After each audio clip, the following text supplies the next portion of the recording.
नमस्कार दोस्तों, कैसे हैं आप। हम एक बार फिर से हाजिर हैं एक नए वीडियो के साथ और आपका एक बार फिर से स्वागत है हमारे इस YouTube चैनल पे। DSSB की तरफ से काफ़ी बड़ा बदलाव किया गया है एग्ज़ाम स्कीम में और सिलेक्शन प्रोसेस में। इससे जुड़ा हुआ डिटेल्ड वीडियो जिस दिन ये बदलाव किया गया था आपके साथ शेयर किया गया था, पर उस वीडियो के नीचे आपके काफ़ी सारे कमेंट्स आए, काफ़ी सारी क्वेरीज हैं आपकी। तो पूरी कोशिश करेंगे जितनी आपकी क्वेरीज हैं उनका समाधान हो जाए, आपको जवाब मिल जाए इस वीडियो के माध्यम से। तो एक बार बिल्कुल शॉर्ट में आपको बता देता हूं, DSSB के द्वारा एग्जाम अब किस प्रकार से कंडक्ट कराए जाते हैं वो तो आपको पता ही है। तो DSSB ने बड़ा बदलाव कर दिया है और बोल दिया है कि अब आगे जितने भी एग्जाम हम कंडक्ट कराएंगे वो SSC और UPSC के पैटर्न पे कंडक्ट कराएंगे। SSC में जैसे कंबाइंड ग्रेजुएट लेवल CGL या combined higher secondary level CHSL conduct कराया जाता है, या सिविल सर्विसेज के जो एग्जाम होते हैं उस प्रकार के पैटर्न ही हम लेके आएंगे और सिलेक्शन प्रोसेस वगैरह उसी प्रकार का रखेंगे। मतलब SSC में आपको पता होगा काफ़ी सारे डिपार्टमेंट की वैकेंसी इकट्ठी कर ली जाती है, जैसे CGL की ही बात करें और नोटिफिकेशन निकाल दिया जाता है, टेंटेटिव वैकेंसियाँ बता दी जाती हैं। बाकी जो फाइनल संख्या है, फाइनल वैकेंसियां साथ साथ बता दी जाती हैं जैसे जैसे रिक्रूटमेंट का प्रोसेस चलता रहता है और उधर से फाइनल वैकेंसीज वगैरह भी अनाउंस करती जाती हैं। तो उसी प्रकार का प्रोसेस अब फॉलो किया जाएगा DSSB के द्वारा। जितने भी यूजर डिपार्टमेंट है जिनकी रिक्रूटमेंट DSSB निकालता है उनसे हर साल मांग लिया जाएगा आपके यहाँ कितनी वैकेंसियां हैं, आप डिटेल दे दीजिए। तो उसके अकॉर्डिंग हर साल वैकेंसियां निकाल देगा DSSB।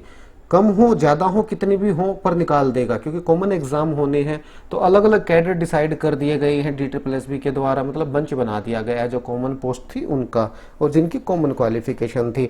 तो इसमें इशू अब ये आ गए हैं कैंडिडेट्स के साथ। चलिए एक एक करके हम देख ही लेते हैं। सबसे बड़ा इशू है लेक्चरर और जो टीचर्स का या बंच बनाया गया है उसकी तरफ चलेंगे। सबसे पहले आप ये देखिए जूनियर इंजीनियर सिविल के दिए गए हैं, तो यहाँ कोई इशू नहीं है।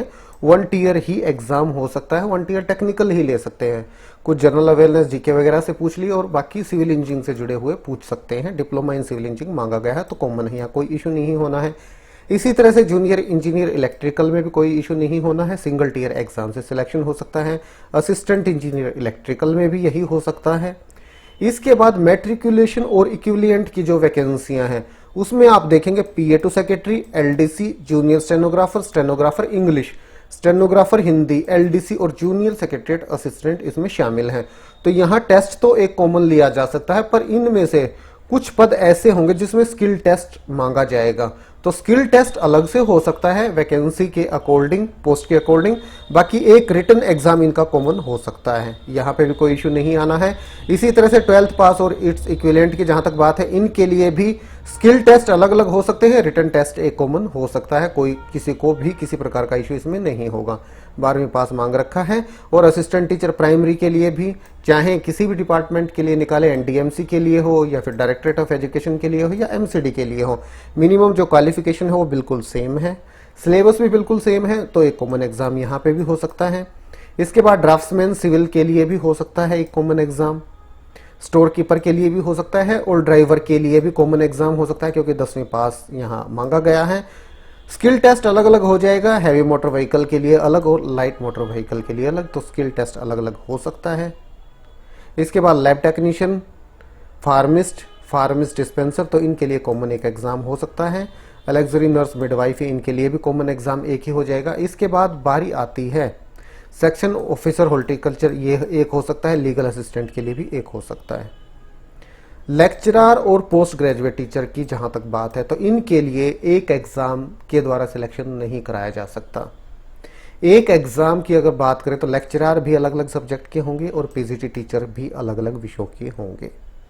मान लीजिए कोई पॉलिटिकल साइंस का है, कोई इंग्लिश का है, कोई हिंदी का है, कोई संस्कृत है, कोई मैथ है, तो अलग अलग सब्जेक्ट के ये टीचर होने हैं। तो उनके लिए एक कॉमन एग्जाम नहीं हो सकता है। एक कॉमन टेस्ट या पेपर पहले हो सकता है, जैसे पहले एक टीयर 1 होता था तो टीयर 1 बोल सकते हैं। तो टीयर 1 में एक पासिंग मार्क्स डिसाइड किए जा सकते हैं, कितने कैंडिडेट्स पास हो रहे हैं उसके अकॉर्डिंग वो घट बढ़ सकते हैं। उसके बाद टीयर 2 के लिए कैंडिडेट शॉर्टलिस्ट हो सकते हैं। उसके बाद टीयर 2 जो होगा वो सब्जेक्ट रिलेटेड या कंसर्न सब्जेक्ट से जुड़ा हुआ हो सकता है, यहाँ हो सकता नहीं, लेना ही पड़ेगा यहाँ तो यहाँ हमें 2 टियर एग्जाम देखने को मिलेंगे। पहले कॉमन देखने को मिल सकता है, उसके बाद आपके रिलेटेड सब्जेक्ट से जुड़ा हुआ देखने को मिल सकता है। टीजीटी टीचर्स की यहाँ कोई किसी प्रकार की बात हुई नहीं है, तो वो तो शामिल ही नहीं किए हैं, तो हम मान के चल रहे हैं अभी तक तो उनके लिए जैसे अब हो रहे हैं ऐसे ही एग्जाम हमें देखने को मिलेंगे।